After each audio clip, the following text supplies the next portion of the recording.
There lived a 15-year-old girl named Sophia. She was in JSS 3, which is the third year of junior secondary school. Sophia was a pretty cool girl, and she loved chatting with her friends on Facebook. One day, she met this guy on Facebook, and they started talking. They talked for a very long time, and Sophia thought he was really nice and good. As Valentine's Day was approaching, Sophia and the guy, whose name was Alex, started making plans to meet each other. Sophia was so excited because she had never met anyone she had talked to online before. She couldn't wait to see Alex and get to know him better. Sophia told her classmates in school about Alex and how they were planning to meet on Valentine's Day.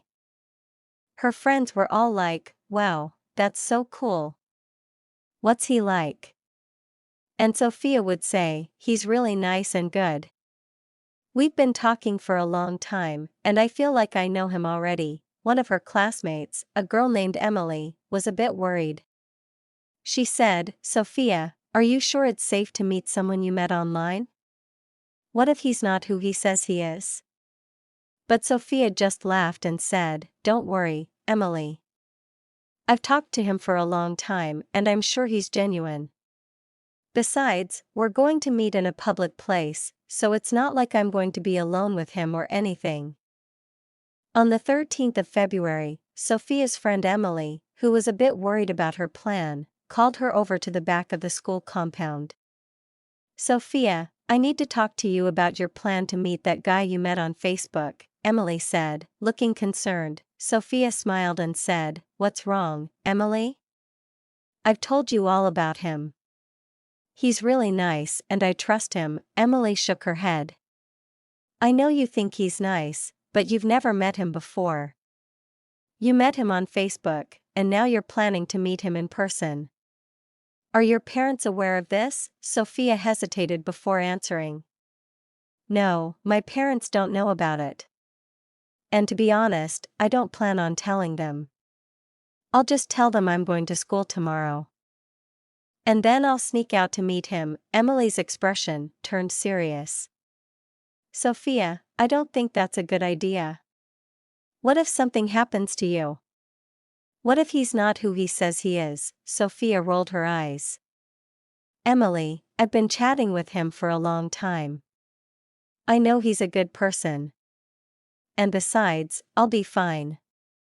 I'll meet him in a public place, and I'll be back home before my parents even notice I'm gone." Emily sighed.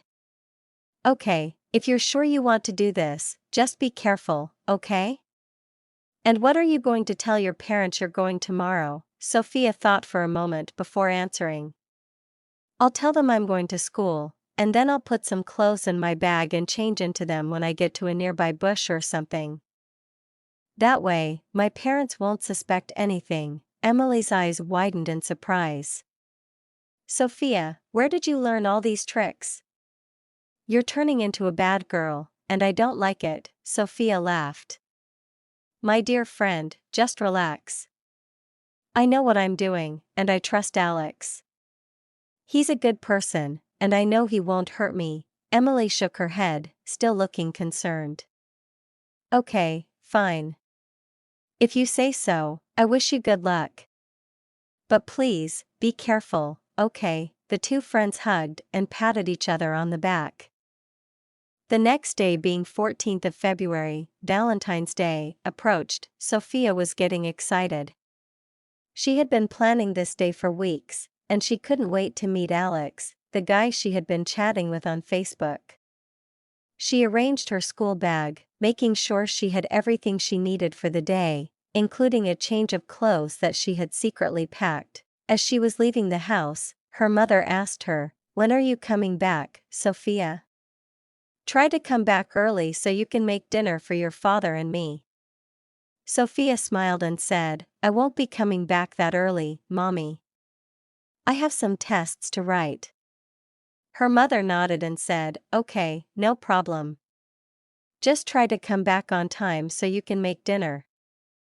Sophia gave her mother a peck on the cheek and said, "Okay, fine, Mommy. I'll try to come back as soon as I can."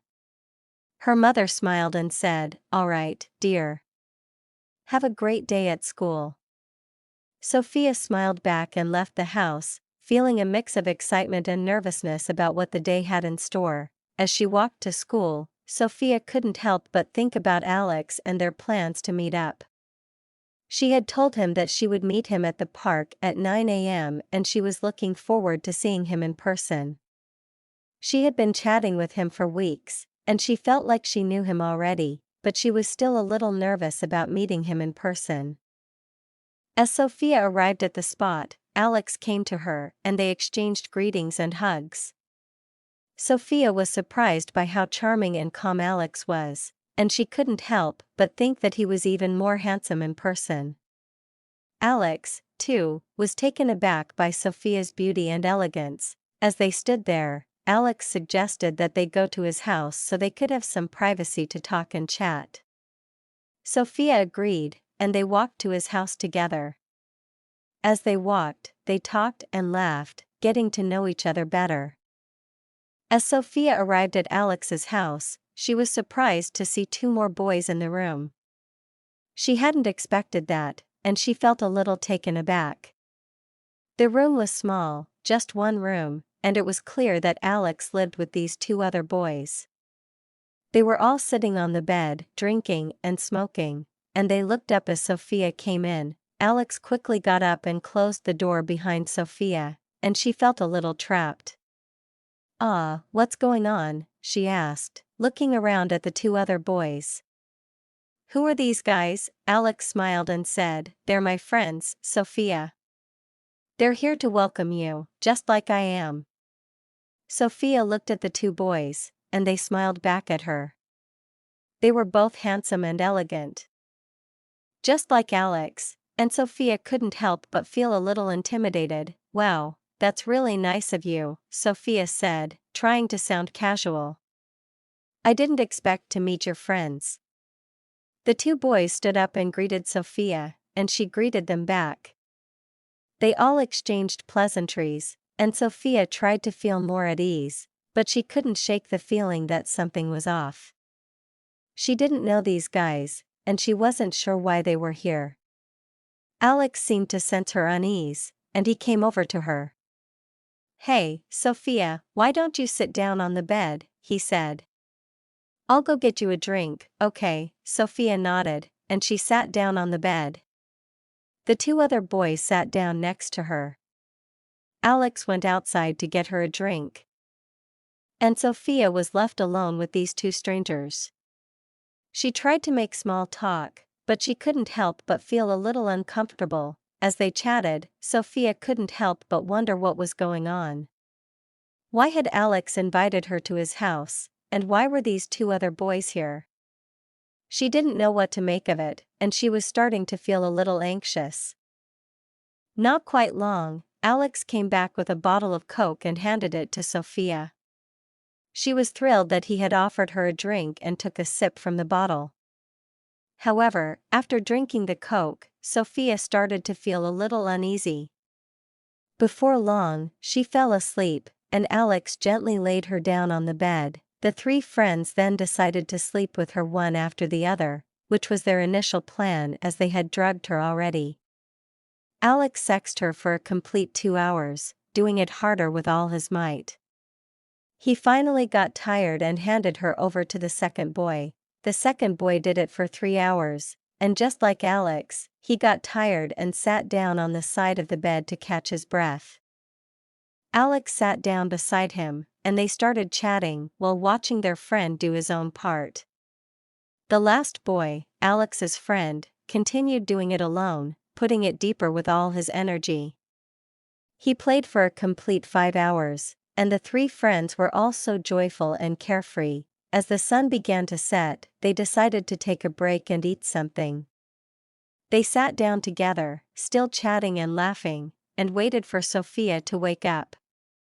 They were all having a great time, and the atmosphere was filled with friendship and camaraderie. As they sat there, they couldn't help but think about how much fun they were having. They were all excited for what Valentine's Day has got them. "It's really showed us love," they said as they laughed together. Sophia's Coke was been put a hard substance by her so-called trusted Facebook friend, and the friend made love to her just as the plane before she arrived, and she lay down on the bed motionlessly, for God knows if she was going to wake up again. Therefore, Sophia's parents were getting increasingly worried as the hours ticked by. They had expected her to be home by now, but there was no sign of her. They tried calling her phone, but it was switched off. They were starting to imagine all sorts of worst-case scenarios, from accidents to kidnappings. As they sat in the living room, they couldn't help but pace back and forth, looking out the window for any sign of Sophia.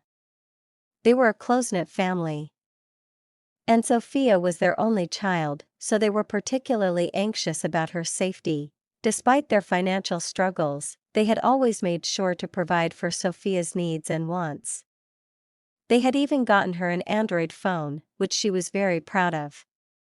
They had done everything they could to make her happy, and now they were worried that something might have happened to her. As the clock struck 10 p.m., Sophia's parents were at their wits' end. They didn't know what to do or where to look for their daughter.